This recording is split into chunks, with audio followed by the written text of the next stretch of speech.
മക്കളെ വെച്ച് അഭിനയിക്കാൻ വേണ്ടിയല്ല, എനിക്കൊരു സ്റ്റോറി ഉണ്ടായിരുന്നു എൻ്റെ മനസ്സിൽ. ആ സ്റ്റോറി ഒരു മണിക്കൂർ കൊണ്ട് ഞാൻ എഴുതിയത്, ഒരു ത്രെഡ്. അപ്പോൾ ആ ത്രെഡ് ഡെവലപ്പ് ചെയ്ത് വന്നപ്പം അതിനകത്ത് ഈ ഏജിലുള്ള ആൾക്കാർ വേണം. അതുകൊണ്ടാണ് അങ്ങനെ ആയി വന്നത്. ആ ത്രെഡ് ഞാൻ പറഞ്ഞല്ലോ, ഞാൻ ജാഫർക്കയോട് സംസാരിച്ച് ഡെവലപ്പ് ചെയ്ത് ഇദ്ദേഹമായിട്ട് എഴുതി ഇതായി വന്നപ്പോൾ ആ ക്യാരക്ടർ റോളിൽ 2 കുട്ടികൾ വേണം. അപ്പോൾ എനിക്ക് മക്കളുള്ളപ്പോൾ ഞാൻ പുറത്തുനിന്ന് ഒരാളെ വേറെ എടുക്കില്ലല്ലോ. അപ്പോൾ എൻ്റെ മോളും അതിനകത്ത് അഭിനയിച്ചു. അതാണ്.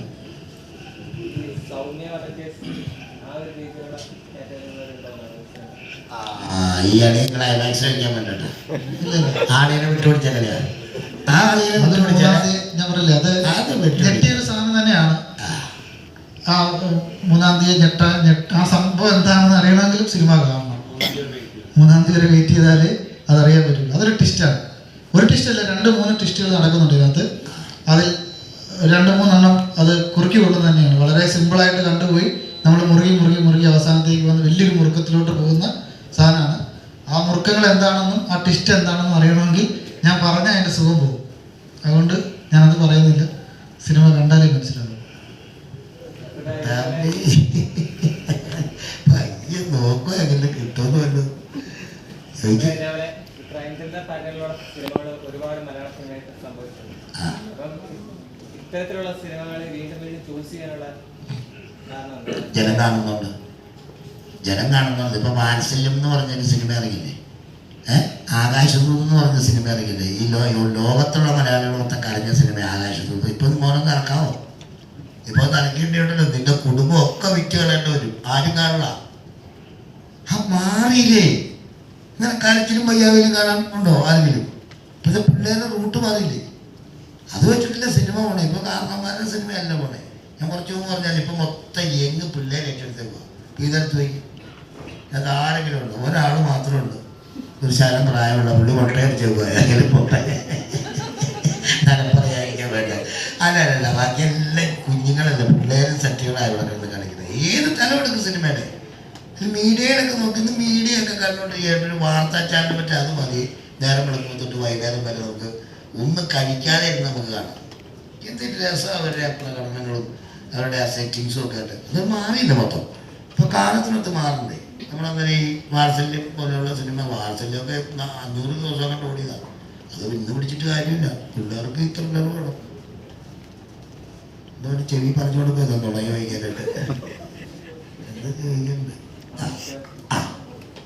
നമുക്കൊക്കെ ഉള്ളി അല്ല മോനാ, അത് പറ.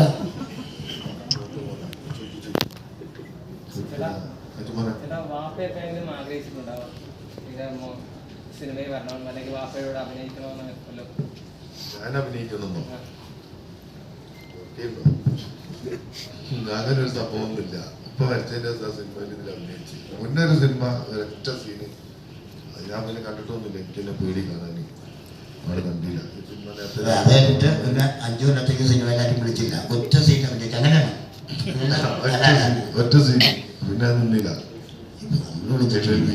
ഇത് പിന്നെ ജാഫർക്ക വിളിച്ചപ്പോ വന്നിട്ട് അഭിനയിച്ച അങ്ങനെ ചെയ്ത അച്ഛനല്ല വാപ്പ കൊണ്ടുപോയില്ല. പുള്ളിയെ കൊണ്ടുപോയില്ല. അങ്ങനെ താല്പര്യം പറയും വരണ്ട എന്ന് പറഞ്ഞിട്ട് ഓടിക്കും. അങ്ങനെ അപ്പൊ ഞാൻ വിളിച്ചല്ലോ ലാസ്റ്റ്. ജാഫർക്ക വിളിച്ചപ്പോ അങ്ങനെ വന്ന അവളൊന്നും നോക്കിയിട്ടില്ല.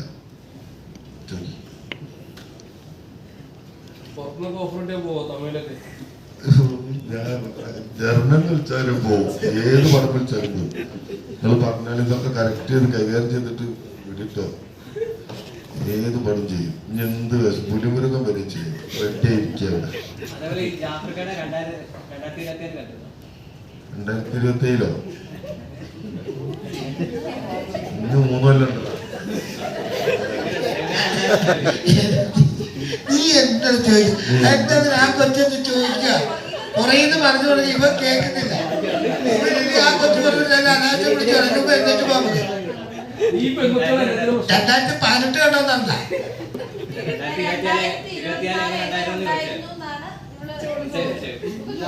ചോദിച്ചു തന്നെ 2024 ജാഫർക്കാനെ കണ്ടോന്ന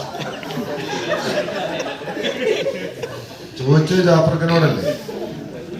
ജാഫർക്കന്റെ നിങ്ങളോട് ചോദിച്ചാൽ നിങ്ങൾ 2024 എങ്ങനെയുണ്ട്? 27 ആയി പോയത്. ചോദ്യം ശരിക്കും സ്കൂൾ കുട്ടികളെ പോലെ പോയി. ആരോടെ ചോദ്യം? ആദ്യം പേര് പോലെ അല്ല, ആരോടാ? മൂപ്പരോടല്ലേ? ജാഫറിനോടല്ലേ? ചോദിക്കും. 2024 നിറച്ച് പടമല്ലായിരുന്നു. പടം തന്നെയായിരുന്നു. കുറച്ച് കാര്യങ്ങൾ അതിനിടയ്ക്ക് വേറൊരു കുഞ്ഞാവയും കൂടെ ഉണ്ടായി. രണ്ടാമത് മോക്ക് എനിക്കല്ല വെറുതെ കേട്ടോ ഒരു ഒച്ച. ഞങ്ങളുടെ വയസ്സന്മാരുടെ ജീവലോകനാണ് ഇങ്ങനെ എല്ലാം. രണ്ടാമത് കുഞ്ഞാവോട് അപ്പൊ സംഗതി അതൊക്കെയായിരുന്നു. ആ വിശേഷത്തിൽ അല്ലാത്തൊക്കെ ഭംഗിയായിരുന്നു. അത് പിന്നെ സിനിമകളുണ്ടായി. ഇനിയിപ്പം ഏതാണ്ടൊരു 5-6 മാസത്തേക്ക് സിനിമ ഇങ്ങനെ നിൽക്കുന്നു. എല്ലാം ചെയ്ത് തീർത്ത് വരുമ്പം വേറെയൊക്കെ ഇങ്ങനെ വരുന്നുണ്ട്. അത് മറ്റേ അല്ല 2024 ചോദിച്ചില്ല തമിഴ് അങ്ങനെയൊക്കെ അല്ല. ഈ കൊച്ചൻ തമിഴൊക്കെ ഉണ്ട്. തമിഴൊക്കെ പോകുന്നുണ്ട് കേട്ടോ. വിളിക്കുന്നതിനെല്ലാം പോകുന്നു. നമ്മളെല്ലാം ചെയ്യണ്ടേ. പിന്നെ നമ്മുടെ നാട്ടിൽ നമുക്ക് വർക്ക് ഉണ്ട്. ആവശ്യത്തിന് വർക്കുണ്ടെങ്കിൽ അത് ഇട്ടെറിഞ്ഞ് നമ്മൾ അന്യ സംസ്ഥാനത്തിലേക്ക് വേറെ ഇതിനകത്തേക്ക് പോകുമ്പോഴത്തേക്കും അതിൻ്റെ ഒരു ദുരുദ്ദേശം മനസ്സിൽ കാണുന്നുണ്ടെന്ന് എനിക്ക് സംശയമുണ്ട്. കാരണം ഇവിടെ ശമ്പളം കുറവ്, അവിടെ ചെല്ലുമ്പോൾ വെച്ചാൽ ശമ്പളം കൂടുതൽ കിട്ടും എന്നൊക്കെ ചിന്താഗതിയിൽ പോകേണ്ട ആവശ്യമില്ല. ഇവിടെ വർക്കുണ്ടെങ്കിൽ നമുക്ക് ഇപ്പം ഗൾഫിൽ പോകുന്ന ആൾക്കാരില്ലേ, എല്ലാവരും കേൾക്കാം, അവിടെ തന്നെ വർത്തമാനം പറഞ്ഞിട്ടില്ല. ഇപ്പം ഗൾഫിൽ പോകുന്ന ആൾക്കാരെന്ന് പറഞ്ഞാൽ നമുക്കിവിടെ ഒരു 10 അല്ലെ എൻജിനീയറിങ്ങിനോ അല്ലെങ്കിൽ മറ്റേ ഡോക്ടറോ അല്ലെങ്കിൽ അങ്ങനത്തെ നല്ലൊരു വർക്കേഴ്സൊക്കെ ആയിട്ട് അവിടെ ഗൾഫിലൊക്കെ പോയിട്ടാണ് രക്ഷയുള്ളൂ. അല്ലാതെ പൊതുവായിട്ട് ഒരാൾ പോയി കഴിഞ്ഞാൽ സൂപ്പർ മാർക്കറ്റിൽ ജോലിയോ അല്ലെങ്കിൽ എന്തെങ്കിലുമൊക്കെ ഒരു ഡ്രൈവിംഗ് പോസ്റ്റൊക്കെ കിട്ടുള്ളൂ. അതിനൊന്നും ശമ്പളമൊന്നുമില്ല, ശമ്പളമൊക്കെ കുറവാണ്. അപ്പോൾ അവിടെ ഒരു 30,000 രൂപ ശമ്പളം മേടിക്കുന്ന ആൾ ഇവിടെ 15,000 രൂപ അടിച്ചാൽ വീട്ടിൽ കിടന്ന് ഉറങ്ങാൻ നല്ലൊരു എന്തെങ്കിലും പിള്ളേരും പെണ്ണുപിള്ളേരുടെ കൂടെ നല്ല രസമായിരിക്കും. ഇതിപ്പോൾ അത് വലിയ ദുരിതം. അപ്പോൾ ഞാൻ പറയുന്നത് സ്വന്തം നാട്ടിൽ കിട്ടുന്ന വെച്ചാൽ ജീവിക്കാൻ കുറച്ചാണ്. പുള്ളി അത് പറഞ്ഞു കൊടുത്തത് അവനെ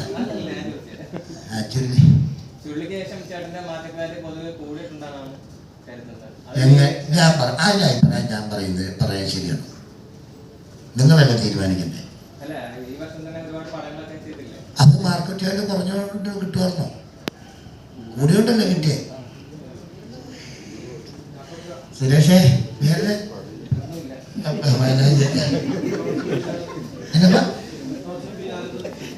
ബിലാല് ഇങ്ങനെ അനൗൺസ്മെന്റ് ഇല്ല. ബിലാൽ ഇങ്ങനെ കുറേ കാലമായിട്ട് ഇങ്ങനെ അനൗൺസ് ചെയ്ത് നമ്മളതിനകത്താണ് ചെന്ന് അഭിനയിക്കുകയും ചെയ്തു.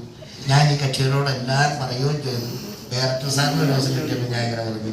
പിന്നെ ഉണ്ണിയാർ സാറിനോട് ചോദിച്ചപ്പോൾ സാറേ ഇങ്ങനെ ഞാൻ പോകുന്ന സ്ഥലത്തേക്ക് ഇങ്ങനെ ചോദിക്കുന്നത് ബിലാൽ ടൂറുണ്ടോ എന്നോട് ചോദിക്കും.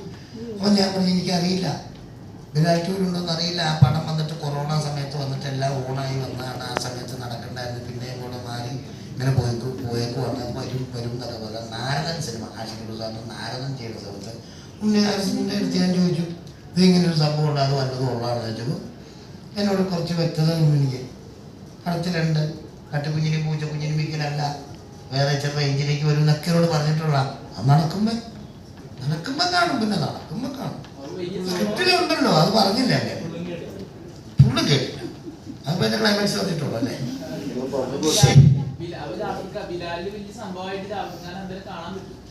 അതെ, ബിലാലെന്ന് പറയുന്ന സംഭവം തന്നെ നിങ്ങൾ പറയാം. ഇതിപ്പോൾ നാളെ കഴിഞ്ഞ് ഇറങ്ങാൻ പോണ പടമല്ലല്ലോ. ഇതിന് ഷൂട്ട് ചെയ്ത് ചിലപ്പോൾ 2-3 കൊല്ലം എടുക്കുമായിരിക്കും ഈ പടമൊക്കെ ഇറങ്ങി വരുമ്പോൾ. അപ്പം ആ പടം തുടങ്ങുവാണെങ്കിൽ അതിനകത്തുണ്ട്. വരുന്നത് അറിയാമല്ലോ, വരും. അത്ര ഇതാക്കി വെച്ചിരിക്കുന്നതല്ലേ. പിന്നെ വേറെ കാര്യം നോക്കണം. രാജാവ് മറ്റേ അതിനകത്ത് ഒരു രാജപദവി അലങ്കരിക്കുന്ന ഒരു കഥാപാത്രം ചെയ്താണ് മമ്മൂക്കായ. അദ്ദേഹമൊക്കെ ഏതൊക്കെ പടം കമ്മിറ്റ് ചെയ്തിട്ടാണ്, അമൽഗീർ സാർ ഏതൊക്കെ പടം കമ്മിറ്റ് ചെയ്തിട്ടാണ്. ഇതെല്ലാം ഒത്തിണങ്ങി വരണ്ടേ? അങ്ങനെ ഒരു പടം ശരിയാവുള്ളൂ. അത് ഓടിച്ചു നിന്നിട്ടൊരു പടം നമ്മൾ പലചരക്കിയുടെ സാധനം മേടിക്കാൻ പറ്റും. ഒത്തിണങ്ങി വരണം എല്ലാവരുടെയും. അതുകൊണ്ടാണ് എൻ്റെ കാരണാംശമുള്ളത്. അല്ലാതെ വിചാരിക്കാറല്ലേ? അതിനിയും വരും. ഇനി ചിലപ്പോൾ അല്ലാതെ പിന്നെയും വിചാരിക്കാന്നായിരിക്കും. അതെനിക്കറിയില്ല. അതെങ്ങനെയെങ്കിലും ആട്ടല്ലേ. അതിപ്പോൾ ചോദിച്ചു നമ്മൾ ഈ സമയം പറഞ്ഞു. അതിപ്പോൾ അത് നടക്കാൻ വേണ്ടി എല്ലാവരും അന്വേഷിച്ചു നോക്കും. അപ്പം അത് വേറെ പടം ചെയ്തുകൊണ്ടിരിക്കുമല്ലോ. ആ പടത്തിൻ്റെ ഒരു റേഞ്ച്, ആ പടം നിന്നത് അങ്ങനെയായിരുന്നു.